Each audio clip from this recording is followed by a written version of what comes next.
Good morning student. Today class 11 chemistry.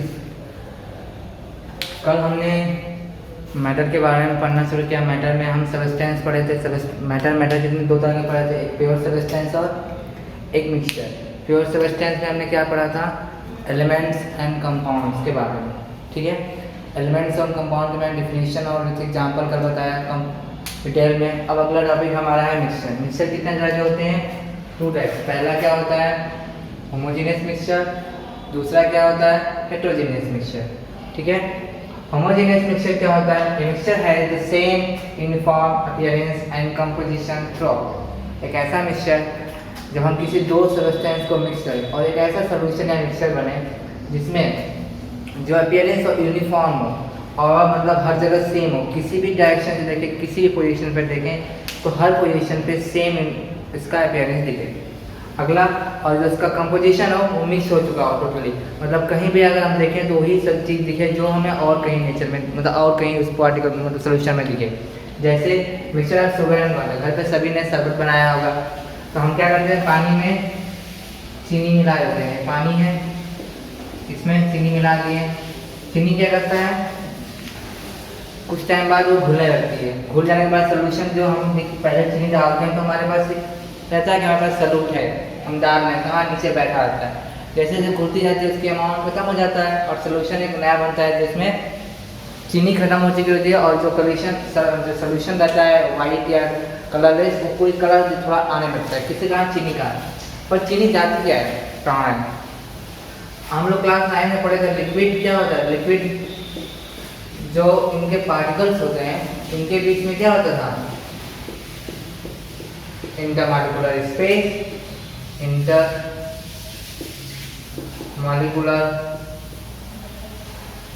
Space, ये क्या है, लिक्विड सॉल्यूशन। जब चीनी डालते हैं तो इसके जो चीनी के पार्टिकल होते हैं वो घुलने लगते हैं, डिजॉल्व होने लगते हैं, मतलब छोटे छोटे पार्टिकल्स में टूट के वो इन्हीं स्पेस जहाँ जो स्पेस खाली तो वहीं आके क्या होते हैं, चीनी के पार्टिकल भरने लगते हैं।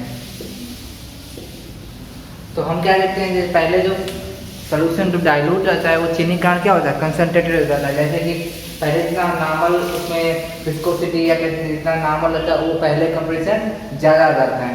क्यों, क्योंकि शुगर का जो पार्टिकल्स है कहाँ इंटरमॉलिक्यूलर स्पेस को कवर कर लिए हैं। ठीक है, तो ये होता है होमोजेनियस मिक्सचर का सोल्यूशन। ठीक है, अगला है heterogeneous mixture. A mixture does not have uniform composition through out its mass, मतलब ऐसा मिक्सचर जिसका जो यूनिफॉर्म कंपोजिशन ना हो थ्रू आउट इट्स मास। जैसे कि अभी हम होमोजेनियस में क्या देखें, हर जगह से देखने पे एक तरह का दिखता था लेकिन अलग नहीं। वही हम क्या करें, मिक्सचर और शुगर और साल को मिक्स करें तो क्या होगा, हर जगह हमें शुगर के पार्टिकल्स भी दिख रहे होंगे, हर जगह हमें साल के पार्टिकल भी दिख रहे होंगे। लेकिन ये नहीं कि हमें बस सारी चीज़ें अलग मिक्सचर बन रहा होगा, ऐसा नहीं। मतलब हम चाहें तो दोनों को अलग अलग देख सकते हैं, सेपरेट भी कर सकते हैं। तो ऐसे मिक्सचर को हम क्या करते हैं, हेटेरोजेनियस। अब जो होमोजेनियस मिक्सचर होते हैं एक बार जब बन जाते हैं तो उन्हें हम फिजिकल मेथड द्वारा सेपरेट नहीं कर सकते। फिजिकल मेथड जैसे फिल्ट्रेशन हुआ, डिस्टिलेशन हुआ, क्रोमेटोग्राफी हुआ, ये सब क्लास 9 में पढ़ाया गया था। मैग्नेटिक सेपरेशन हुआ, बहुत सारे थे, उस मेथड से हम नहीं कर सकते। लेकिन जबकि होमोजेनियस मिक्सचर को हम फिजिकल मेथड से सेपरेट कर सकते हैं। जैसे अगर समझना चाहें, अगर हम आयरन के फिलिंग्स मतलब जो छोटे छोटे पार्टिकल्स होते हैं मिक्स कर दें किसके साथ, आयरन फिलिंग्स एंड सैंड के साथ मिक्स कर देते हैं। मिक्स करने के बाद क्या होगा, एक हमारे पास मिक्सचर का सोल्यूशन मतलब एक मिक्सचर मिला किसका, हेटेरोजेनियस का। क्या करेंगे, जब हम यहाँ इस मिक्सचर के पास हम क्या करेंगे,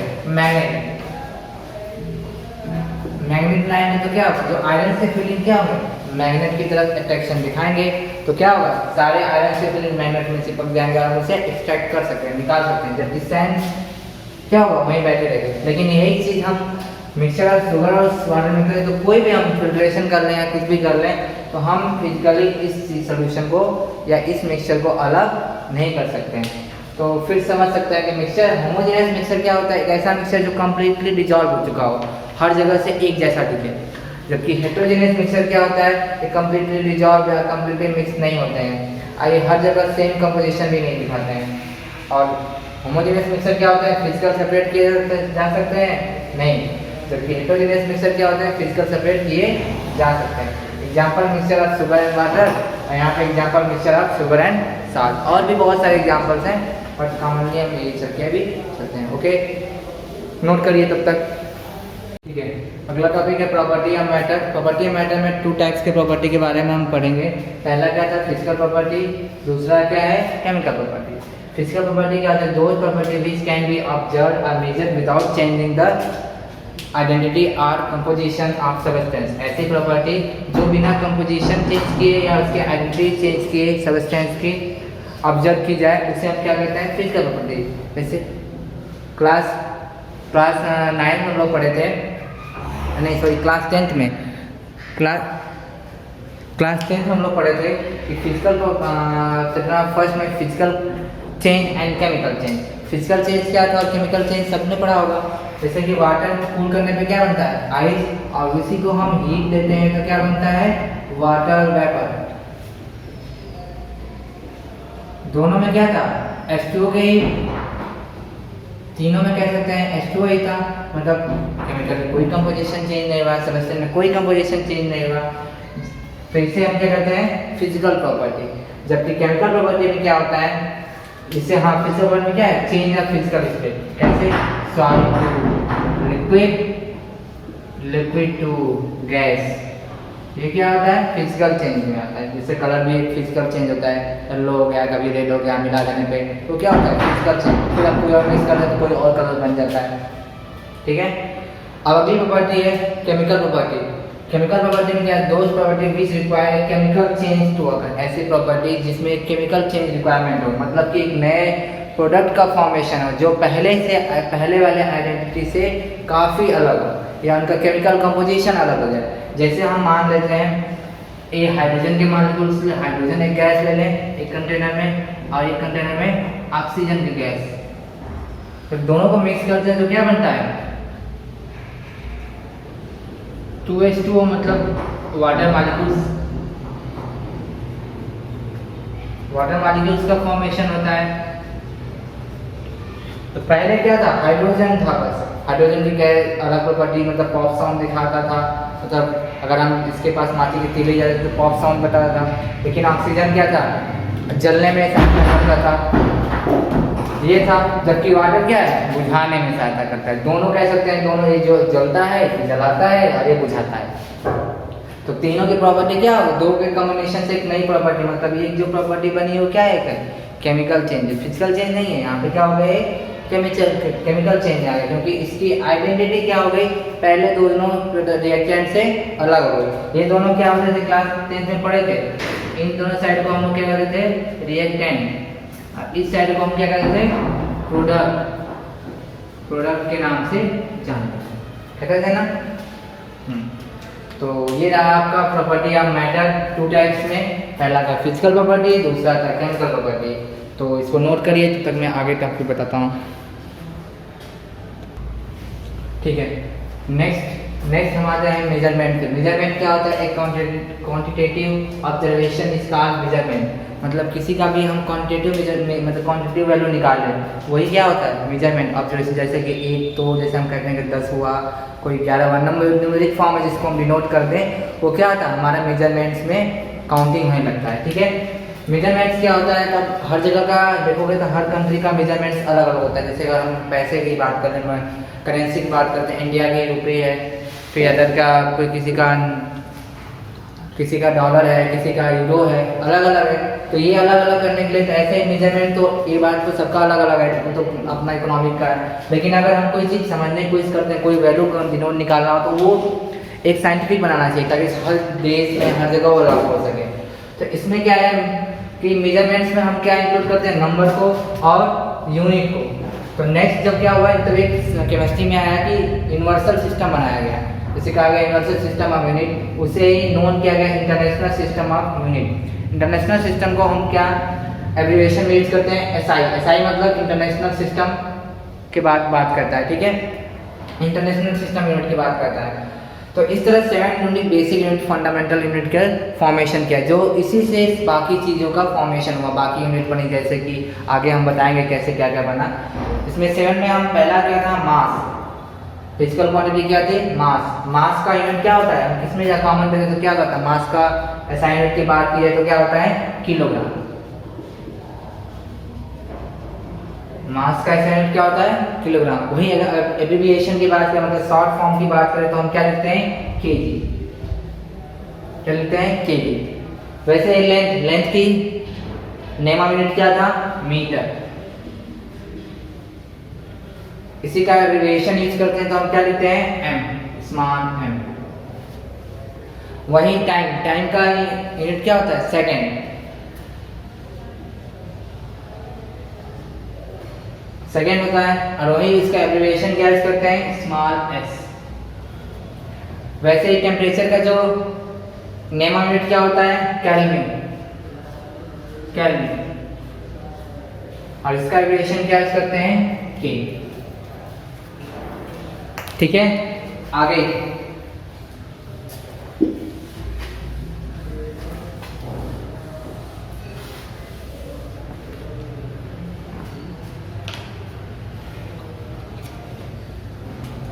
अगला होता है इलेक्ट्रिक करंट।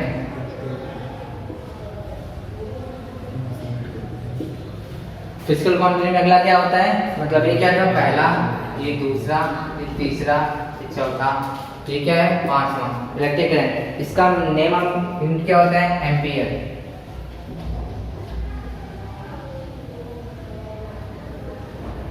ठीक है, और एब्रिविएशन क्या यूज करते हैं? Capital A, capital A use करते हैं। ठीक है, अगला होता है फिजिकल क्वांटिटी में अमाउंट ऑफ सब्सटेंस।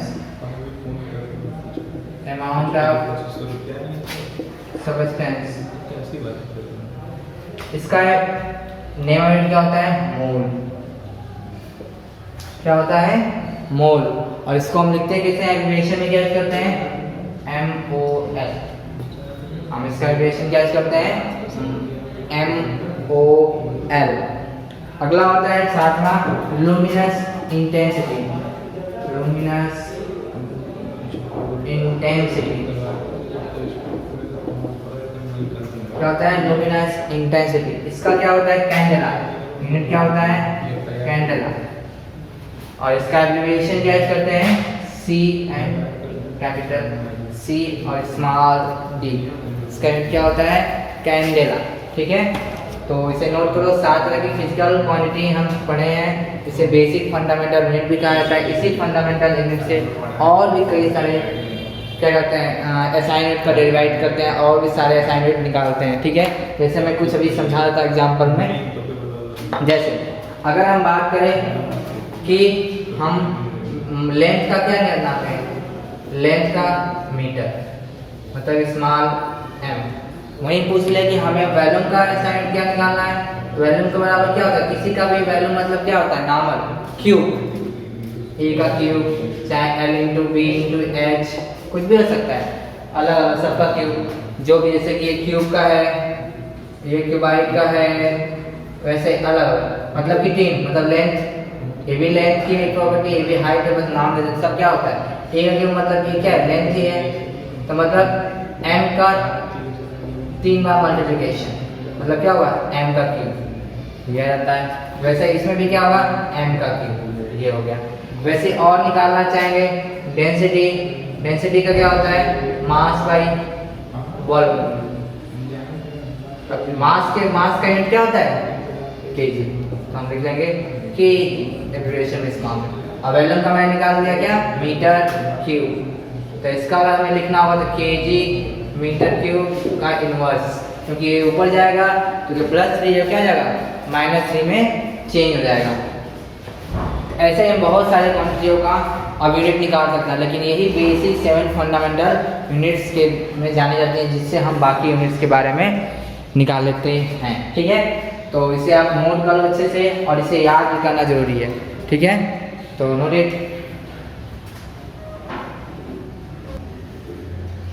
ठीक है, अगला है some common prefix used in assignment. कुछ कॉमन प्रीफिक्स के बारे में हम पढ़ेंगे जो असाइनमेंट में यूज होते हैं। पहला क्या होता है? डेसी, सेंटी, मिली, माइक्रो, नैनो, पिको और फेम्टो। ठीक है।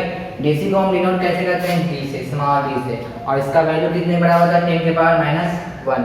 अब इसके लिए डेसीमीटर हो सकता है, डेसी सेंटीमीटर हो सकता है, डेसी लीटर भी हो सकता है, डेसी कुछ भी हो सकता है, डेसी किलो भी कह सकते हैं। लेकिन हमारा मेन अगर डेसी किसी के आगे लगा है इसका मतलब उसका 10 के पावर -1, सेंटी लगा है इसका मतलब स्मॉल एस सी में और लिखेंगे 10 के पावर -2, मिली लिखा है मतलब m स्मॉल में लगाएंगे 10 के पावर -3, माइक्रो लगा है मतलब इससे लिखेंगे माइक्रो का साइन होता है और 10 के पावर -6, नैनो के लिए क्या होता है स्मॉल एन 10 के पावर -9, पिको मतलब p मतलब 10 के पावर -12 और फेमटो मतलब f स्मॉल मतलब 10 के पावर -15।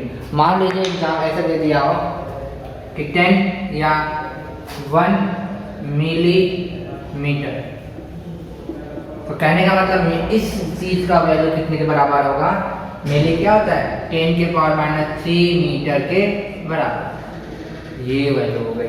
बस मिलीमीटर का हमें क्या लिखना है 10 के पावर -3, ठीक है। या ऐसे भी लिखता है 1 nm, ठीक है।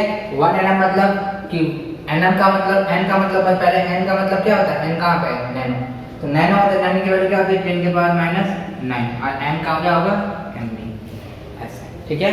ऐसे ही फेमटो का भी होगा, ऐसे ही पिको का, ऐसे सब का, ठीक है। अगला होता है डेका, डेका होता है, डेका के d डिनोट करते हैं और 10 के पावर 1 होता है। हेक्टो के लिए क्या होता है स्मॉल h 10 के पावर 2 होता है, किलो के लिए k होता है 10 के पावर 3 होता है, मेगा के लिए m कैपिटल m होता है 10 के पावर 6 होता है, गीगा के लिए क्या होता है कैपिटल G 10 के पावर 9 होता है, टेरा के लिए क्या होता है कैपिटल P 10 के पावर 12 होता है, पेटा के लिए क्या होता है कैपिटल P 10 के पावर 15, ये सारे होते हैं, ठीक है।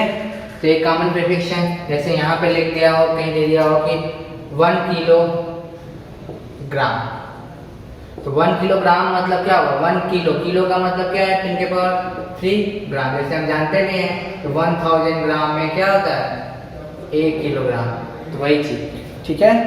तो ये है सम कॉमन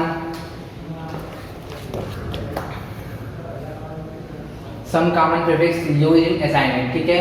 इसे आप नोट करो और इसे लर्न कर लेना, ये क्वेश्चन में आगे काफ़ी यूजफुल होंगे सॉल्व करने में, क्योंकि क्वेश्चन ऐसे मिलेंगे, बहुत कुछ वैल्यू ऐसे ही लिखी हुई रहेंगी, आपको ये सब पता होगा, इसी स्मार्ट प्रीफिक्स में यूज़ किया जाएगा, आपको इसकी वैल्यू पता होगी तभी आप क्वेश्चन को सॉल्व कर पाएंगे। क्योंकि हम इस 11th क्लास में 3 तरह की केमिस्ट्री पढ़ते हैं, फिजिकल, ऑर्गेनिक और इनऑर्गेनिक, और फिजिकल केमिस्ट्री टोटल इसी प्रीफिक्सों पे यूज़ होता है, क्योंकि न्यूमेरिकल बेस्ड होता है, क्वांटिटेटिव होता है, मेजर वैल्यू का होता है।